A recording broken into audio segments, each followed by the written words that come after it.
నమస్తే సార్. నమస్తే. ఇందుకు ఏం పని మీద వచ్చినావు? పెన్షన్ కి అప్లై చేయాలని వచ్చినా సార్. పెన్షన్ కి అప్లై చేయాలంటే ఎవరికైతే పెన్షన్ కావాలో వాళ్ళని కూడా నీ వెంట తీసుకుని రావాలి, అంతేగాని నువ్వు ఒకటే రాకూడదు, సరేనా? పెన్షన్ ఎవరికో కాదు సార్, నాకే అప్లై చేయాలి. నువ్వేమో మనిషి చూడడానికి బాగా నున్నగా దిట్టంగా ఉన్నావు, పైగా ముసలాడు కూడా కాదు, మంచి వయసులో ఉన్నావు. నీకు పెన్షన్ అప్లై చేయలేం బాబు మేము. ఫస్ట్ నువ్వు ఇక్కడి నుంచి వెళ్ళిపో. నేను ముసలాల పెన్షన్ కోసం రాలేదు సార్. మరి దేనికోసం వచ్చినావు? నా భార్య వారం కింద చనిపోయింది, అందుకని విడోవర్ పెన్షన్ కి అప్లై చేద్దామని వచ్చిన. చూడు బాబు, భర్త చనిపోయిన మహిళకు విడో పెన్షన్ ఇస్తారు, అంతేగాని భార్య చనిపోయిన భర్తకు విడోవర్ కింద పెన్షన్ ఇవ్వరు, సరేనా? ఫస్ట్ నువ్వు ఇక్కడి నుంచి వెళ్ళిపో బాబు. మన రాజ్యాంగంలోనే ఆడవాళ్ళు మగవాళ్ళు సమానం అని రాస్తుంది. భర్త చనిపోయిన భార్యకేమో విడో పెన్షన్ ఇస్తారు, భార్య చనిపోయిన భర్తకు విడోవర్ పెన్షన్ ఎందుకు ఇవ్వరు సార్?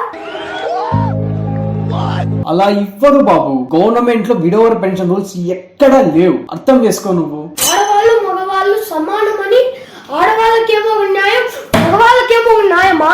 దీనిని నేను మగవాళ్ళ తరపున ఖండిస్తున్నాను. మా మగవాళ్ళకు కూడా భార్య చనిపోతే విడోవర్ పెన్షన్ ఇవ్వాలి. మా మగవాళ్ళకు న్యాయం జరిగేంత వరకు నేను ఇక్కడి నుంచి వెళ్ళేదే లేదు.